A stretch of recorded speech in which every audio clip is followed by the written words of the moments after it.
The Tipping Point with Mike Tipton is brought to you by Dubby. What is Dubby?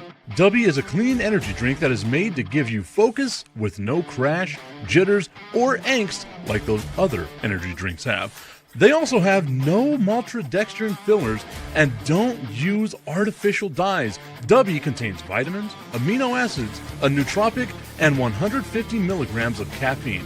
Dubby's products are made in the USA in an FDA-inspected facility that strictly adheres to GMP manufacturing guidelines. All of the flavors are unique and custom-made by Dubby, and you'll never taste our taste anywhere else. The best part about it is they're affordable. Dubby's drinks come out to about $1 per drink, much cheaper than Starbucks or any of those canned energy drinks. To learn more, visit w.gg.com/discount/MRTipton33 and place your order today. Use promo code MrTipton33 and save today. Dubby Energy, be better. What's going on, everybody? I want to tell you about my new friends over at Cleverman. Visit them online at becleverman.com. What they gave me was the energizing face and beard scrub along with the Cleverman face scrubber. And trust me when I say this, the energizing face and beard scrub smells amazing. Combining it with the face scrubber, making sure that your boy was looking as good and sexy as possible, opened up a whole different sensation in my face that I haven't ever felt before. I felt so clean, so fresh, and so clean, like Outcast said, and it helped me feel like I was ready for my day. Make sure you visit them online at becleverman.com and follow them on Instagram at clevermannyc. The link is up in my bio if you want to check out all the amazing products they have. Visit them online, becleverman.com.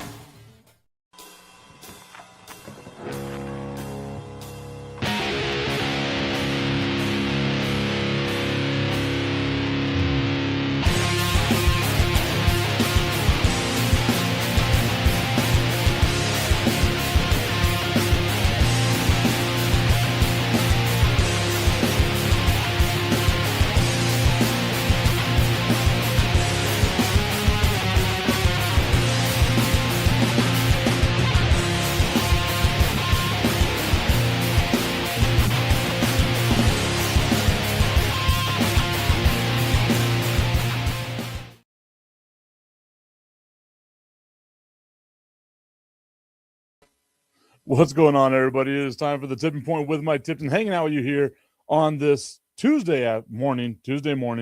It's early in the day. Sorry, I was a little late. Forgot to turn my lights and stuff on, so I was about to do that right now, but I have a camera on in front of me, so I got to make sure I get that taken care of. How's everybody doing today? Hope that you're all fine, fantastic, all that good stuff. Remember, it is a short show today. Got some meetings, got to get to work, got to do that type of stuff.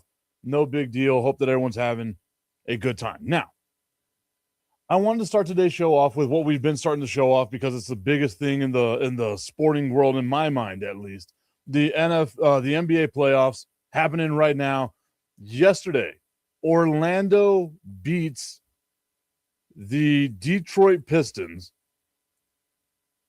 and they extend their lead in the series 3-1. I said it yesterday in the show that if Detroit were to lose this series, it would be the biggest upset out there, right? Going along with Denver, a lot of people had some hopes that Denver might be able to do something.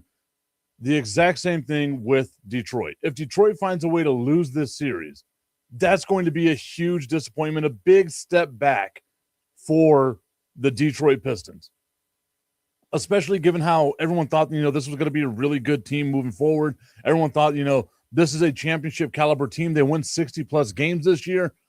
You really had some hopes and expectations that the Detroit Pistons would be able to do something. And instead, they're failing against the Orlando Magic. And again, Orlando's a halfway decent team. It's not me dumping on the Orlando Magic. But if you're Detroit and you have this new level of expectation, you make it to the playoffs last year, you say, we want to build upon this. We want to go forward. You win the number 1 seed this year.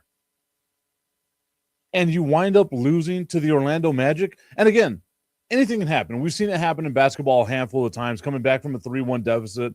It's not completely unheard of. But you haven't seen anything from Detroit to make you feel like they're going to be able to come back and win this series. You just haven't. There's nothing there that Detroit's given you that you felt that way. Uzbeki, is that how you say it? Uzbeki? Saying hello to you. Hope that you are doing great. My dude, Jesse Carter, tuning in saying good morning. Good morning, Carter. Hope that you're having yourself a great day, my friend. We're talking about the Orlando Magic on the cusp of upsetting the Detroit Pistons. Tommy tuning in saying, what up, Tip? What up, Tommy? Hope that you're having a great day this morning, my guy. It's got to be a short show. Only doing 30 minutes. Got to be able to go to work. So we're going to hit just the tip in about 10 minutes. In about 10 minutes. Uzbek saying, today is my birthday. Hey, happy birthday to you. I would sing happy birthday, but it would be too sexy, and I don't know if that's the thing that people want to hear is me singing happy birthday. But like, subscribe, turn on notifications. That would be awesome. We're trying to grow. We're trying to build the brand. Get those super chats going because I just learned about them the other day. How old are you turning, Uzbeki? And Little saying happy birthday. Look at that. We got some birthday love going over to Uzbeki out there. Sky saying dinosaur had brain. I mean, hey, sometimes it did. Richard saying NBA is losing its popularity. Run and gun is boring. I kind of agree with you. I do miss the days of, whenever the NBA had like some real set offenses and stuff like that, and it wasn't just so reliant upon the three. I do agree with you on that aspect of it. But I love basketball, so I'm still watching the NBA no matter what. It's not the best product out there, but it is a really, for me at least, I'm still having a lot of fun with it. Uzbeki saying sing happy birthday. That is not going to happen. Nobody needs to hear that. It'll be the worst thing that happens out there for anybody. Richard saying that college basketball is better. I do like that college basketball is a little more fundamental, but to me, college basketball is a little boring until the NCAA tournament. That's what I love about the NCAA tournament, right? Like, anything can happen. It gives you that mindset that anything can happen, and you really, like you get emotionally invested in teams that you don't necessarily care about. You love the Cinderella story, right? It's the exact opposite of what I was talking about to start the show. There's a high level of disappointment if the Detroit Pistons lose in the first round of the playoffs. No one's looking at Orlando as a Cinderella story, right? Like that's just not something that we're going to do with the Orlando Magic. But in the NCAA tournament, whenever we get that going, my God, we love a Cinderella story. I think that's what's been missing over the last couple of years with the NCAA tournament. The first round to me is so much fun. I will not miss it. Uzbek is saying, what is this stream for? This is a sports stream.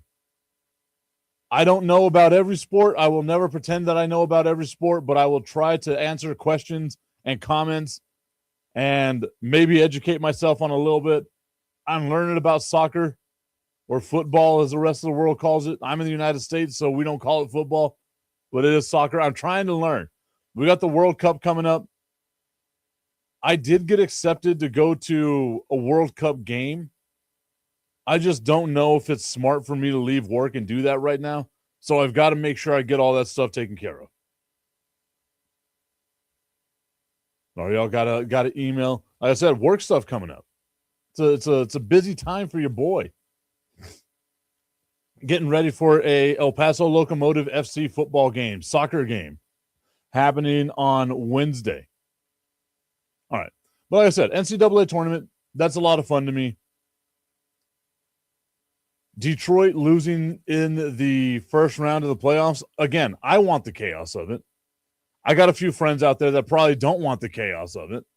But I do love and enjoy just the craziness that's going to happen, the overreaction that's going to happen should Detroit lose in the first round of the playoffs.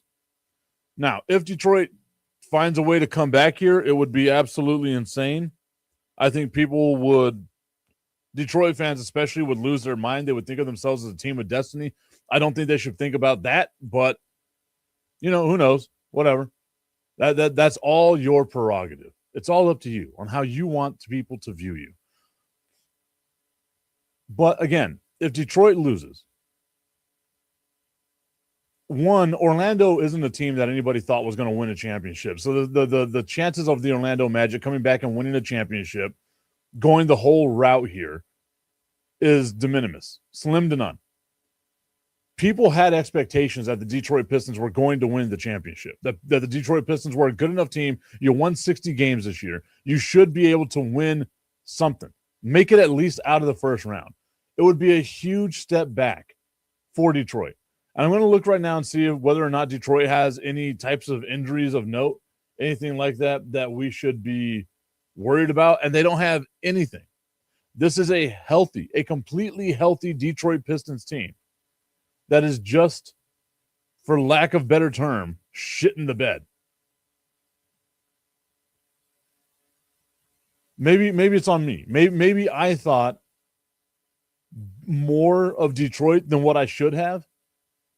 But to me, you win 60 games in the NBA, you should be a pretty damn good team.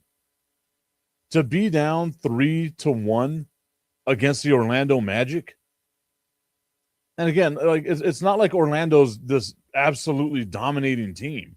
They're the 8th seed, right? Like they're not a great team. I want to say their record was 45-37. You won 15 more games than they did, and yet they're taking you to the woodshed right now. I don't see what's going on here with Detroit. And then we look at the rest of the scores around the NBA happening yesterday. Oklahoma City sweeps the Phoenix Suns. Phoenix gave it a little bit of a fight there towards the end of the game, but again, not enough. And then the Minnesota Timberwolves lose to the Denver Nuggets. Denver trying to make sure they make it respectable, right? If there's a team that can come back from being down 3-1, I do think it's the Denver Nuggets. They do have a championship caliber team. They have the best player in the NBA with Nikola Jokic. They have a real possibility of being able to come back from being down 3-1. However, that's tough to do, man. And you don't want to be in that type of situation, especially knowing that the team that's waiting for you at the end is more than likely the San Antonio Spurs, who are playing later on today. I would not be excited about the prospect if I'm the Denver Nuggets. Like, sure, you beat San Antonio once again, probably beating this dead horse into the ground. San Antonio won 30 out of their last 34 games. This means they only lost 4 games towards the end of the season. 3 of those 4 losses, though, were to the Denver Nuggets. So maybe you want to try to get San Antonio. You think you have San Antonio's number? Sure. But the way that the Spurs are playing right now, I don't think that's a team that anybody wants to play. Maybe it's me as a Spurs fan saying it that way. They have the Portland Trailblazers later on tonight, 7:30 p.m. Eastern time. So I guess it's 5:30 my time. I got to make sure I get home early. The Rockets and the Lakers have their game tomorrow. Houston should win that one. I know it's in LA, but Houston maybe wins that one. We shall see. Later on today, the Knicks and the Hawks as well. The Knicks, to me, another disappointing team, but I don't think anybody had the level of expectation for the Knicks that they did for Detroit or for Denver. So if the Knicks lose to the Hawks, obviously the city of New York Knicks fans would be upset, but I don't think anybody out there really would be too shocked if the New York Knicks lost this series to the Atlanta Hawks.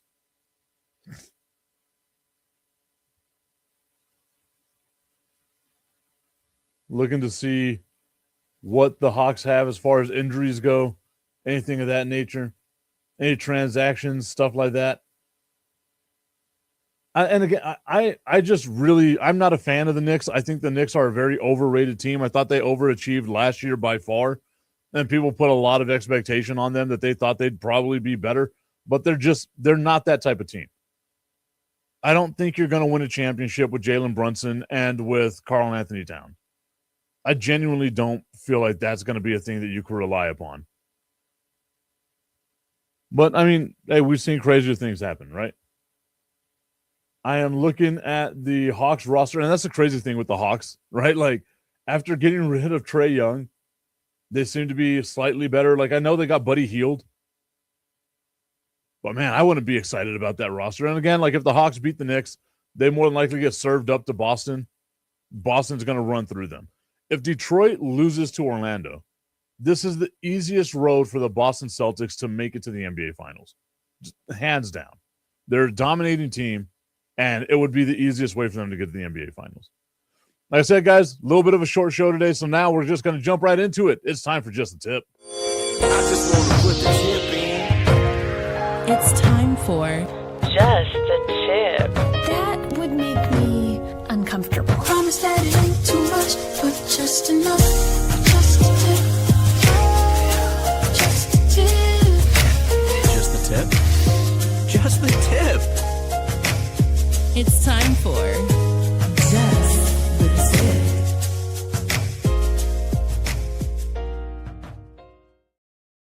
Just the Tip is brought to you by our friends over at www.myhappynuts.com. Guys, go over to www.myhappynuts.com right now. It's rocket science for where the sun don't shine. Real defense against odor, chafing, and sweat. Take care of yourself the best way you possibly can, and that's with the Comfort Cream. It's starting to get hot. It's getting muggy out there. You don't want your boys sticking to your legs or anything of that nature. So go to www.myhappynuts.com. Use promo code Mike Tipton at checkout and make sure you save on all of your male grooming needs. Tommy, I kept that one a little PG just for you because I know I hit that part of the show early for you, and I didn't want to. I didn't want the kids to hear that part of the show, so I kept it PG just for you, Tommy. Shows how much I got nothing but love and respect for you, my guy. Oh man, I could only imagine too, like him just reaching for the volume control in the car as he's driving. Like, my God, I totally forgot. I even stalled a little bit. I gave you a little bit like, hey, this is going to happen. We're building up to it. Normally that happens at 8:30, but we're doing a short show today. So we had to get it done and out of the way right now. All right, so that's enough of the NBA playoffs. Obviously, we got some games that are going to be happening today. The Celtics and the 76ers, the Hawks and the Knicks, and then the San Antonio Spurs and the Portland Trailblazers at Frostbank Arena in San Antonio, Texas. That's going to be the late game for today's game. For today's games. Tommy's saying, I appreciate it, bro. Hey, I appreciate you too, my dude. I'm trying to be better. Look how Augustine's not here. Strilla's not here, not egging me on to be a deplorable human being. I'm actually halfway decent. Look at me. Okay, so I saw something yesterday that really made me think. And it's this whole thing that's like, oh my goodness, did you know that whenever the Rams called Ty Simpson, it was all part of this elaborate scheme to make it seem as if, Sean McVey wasn't excited, but Sean McVey was really excited. And now all of a sudden, the LA Rams are playing 3D chess. McVey is out here playing 3D chess, acting like, oh no, it's not that I wasn't excited that he was going to be a part of my team. It's that I already knew he was going to be a part of my team.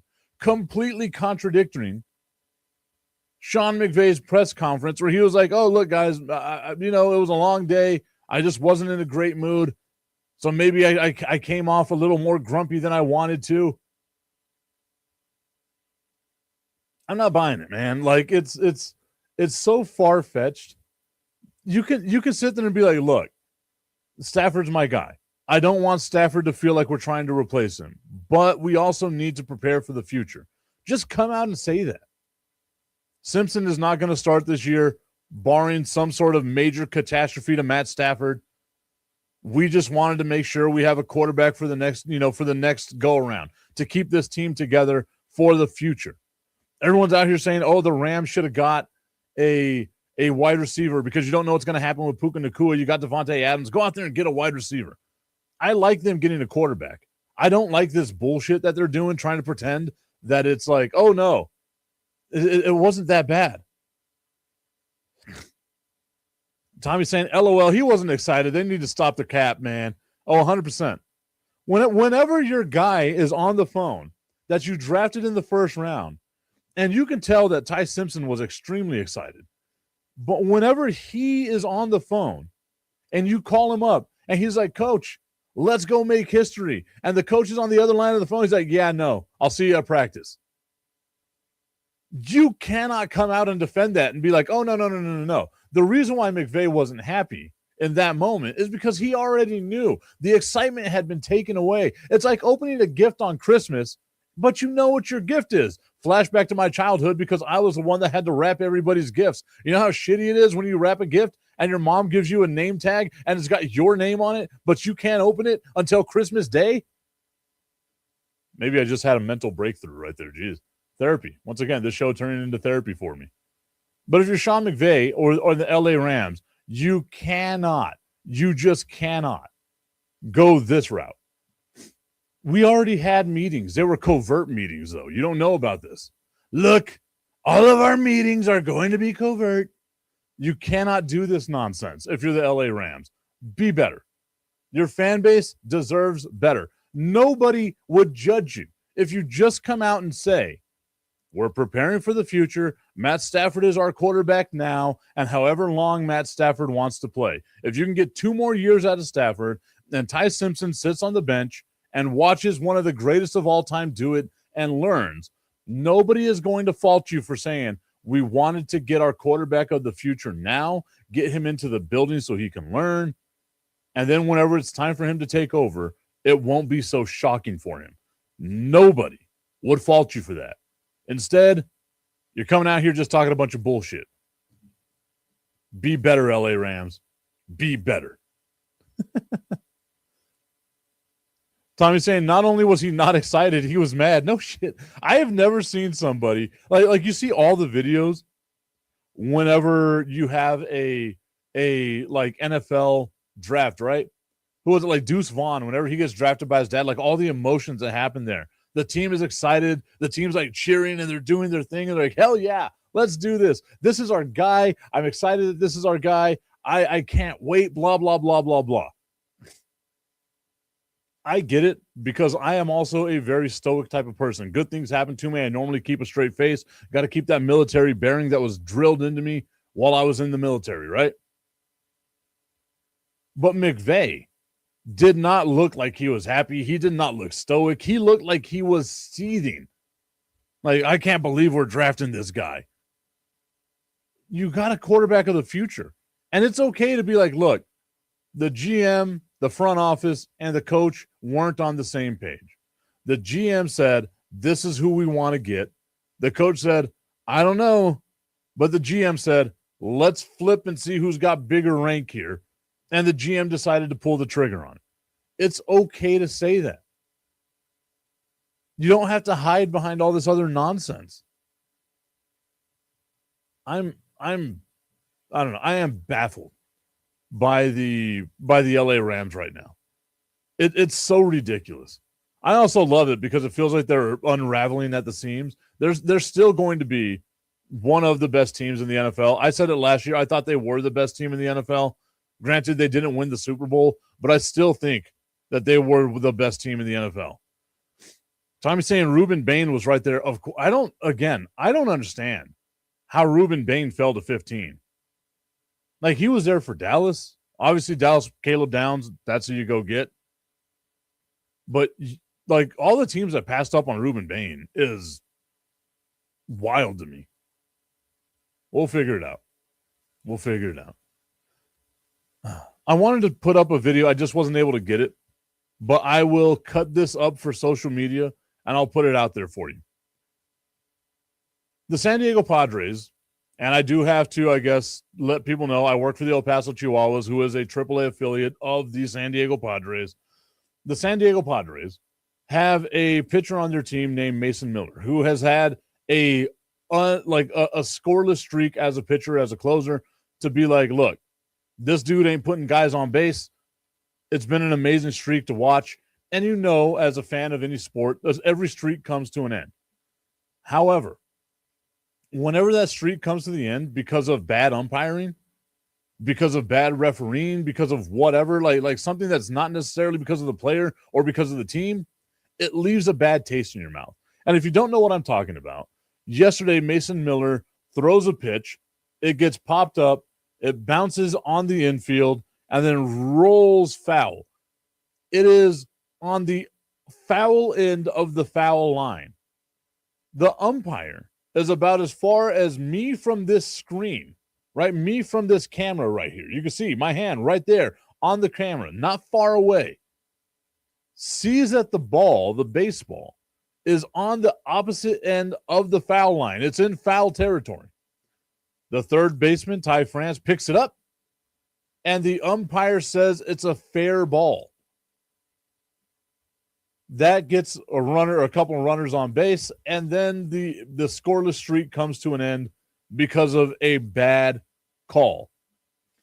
And I know on the opposite end of it, it sounds like I'm talking out of both sides of my mouth because I am the guy that says one bad call doesn't ruin everything. It's not the end of the game. It's not this. It's not that. It's whatever, right? But Mason Miller getting screwed out of his scoreless inning streak because an umpire called a foul ball fair, to me, just doesn't sit right.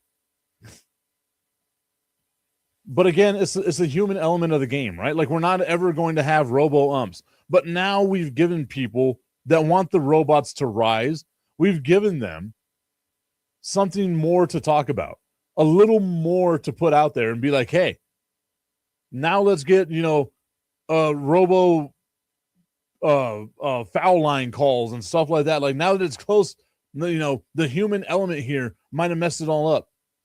And we're already getting that, right? Like, you have the ABS system, the automated balls and strikes. You have now what we're going to be trying out in AAA baseball, the automated check swing system, the ACS, where it shows you what a check swing is. You get to challenge whether an umpire said you swung or not. You're starting to see the replacement of the umpire, because it's not going to be hard to put a sensor in a bag, on first base to see whether the first baseman caught it or the runner beat it out. Like, it's not going to be hard. Like, that technology is going to be out there very soon. And to me, like, the umpire, you're standing right in front of it. You have to get that right. You have to get that right. Now, if you were like down the line and you weren't following the ball as it was slowly, again, very slowly, I'll put the video here so y'all can see it. It was hit, pops up in the air, bounces on the infield, and very slowly rolls foul, which gave the umpire enough time to walk over to it and, again, stand from me to this camera and make the wrong call. Utterly ridiculous. Utterly ridiculous. And again, like, yes, Mason Miller should have done his job, gotten dudes out, done what he should have done. But again, it sucks that you have that as a part of a controversy of what could have been a pretty awesome streak to begin the season. It was a thing on ESPN. Yahoo Sports was sending a bunch of stuff about it. Mason Miller's scoreless inning streak was a thing. Comes to an end because of a controversial call. Yes, he could have got more guys out, but it coming to an end because of a controversial call.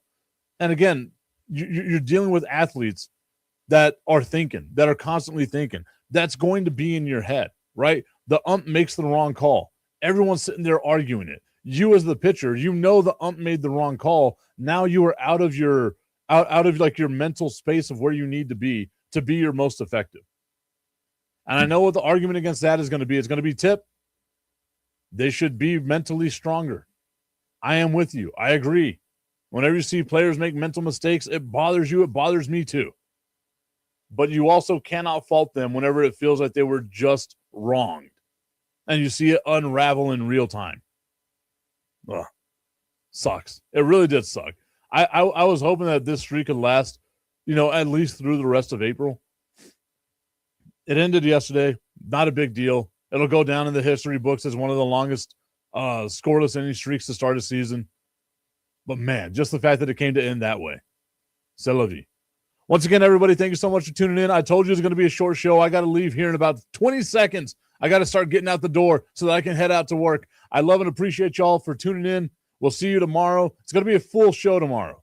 So we'll see you then. Everybody have a great day. Enjoy your Tuesday. Go Spurs, go.